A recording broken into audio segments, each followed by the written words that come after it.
Hello this is Mahender your fitness coach. So ఈరోజు topic వచ్చేసి athletes గురించి కాదు, జనరల్ పబ్లిక్.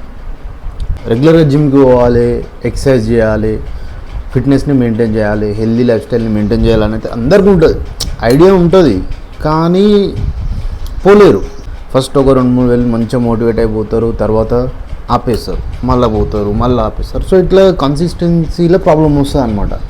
సో ఈ కన్సిస్టెన్సీ గురించి మాట్లాడుకుందాం, ఎందుకు ఇట్లా అవుతుంది అని.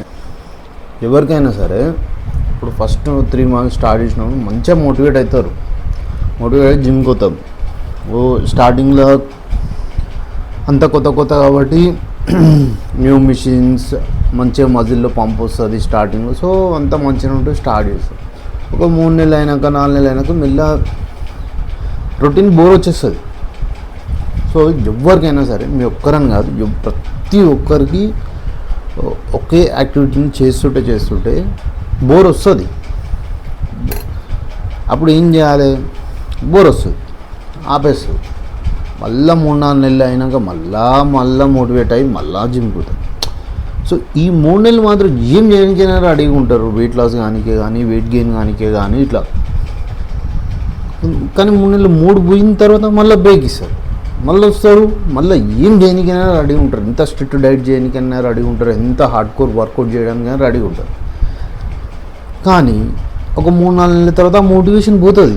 ఆ పోయినప్పుడు జిమ్ బంద్ చేస్తారు అందరు. 99.9% అందరికీ ఏ ప్రాబ్లం ఉంది. సో ఫిట్నెస్ గురించి, హెల్త్ గురించి చాలా అవగాహన ఉన్న వాళ్ళే ఇలా చేస్తారు అనమాట. వీళ్ళకి తెలుసు ఫిట్నెస్ గురించి, హెల్త్ గురించి, ఎక్సర్సైజ్ చేసి హెల్త్కి మంచిది మెయింటైన్ చేయాలని తెలిసినా కానీ వీళ్ళు, సో చాలామందికి ఈ ప్రాబ్లం ఉంది అన్నీ తెలిసినా కానీ.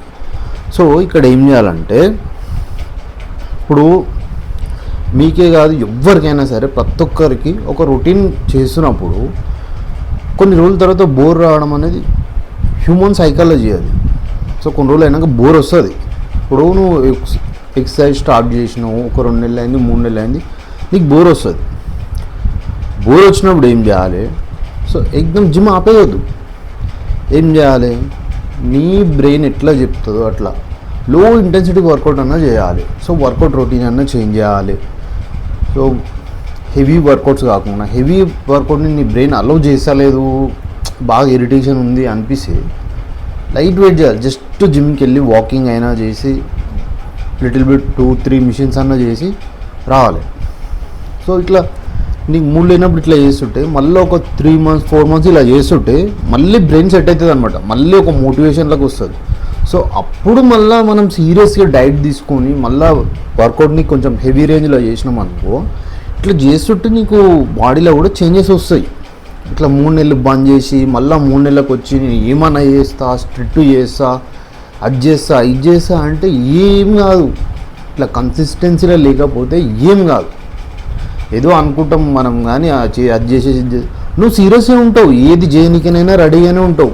కానీ కన్సిస్టెన్సీ లేనిది ఏ ట్రైనర్ కానీ ఎవ్వరు కానీ మీరు ఎంత చేసినా కానీ ఏం కాదు. అది ఏ చేంజెస్ వచ్చినా టెంపరీ చేంజెస్,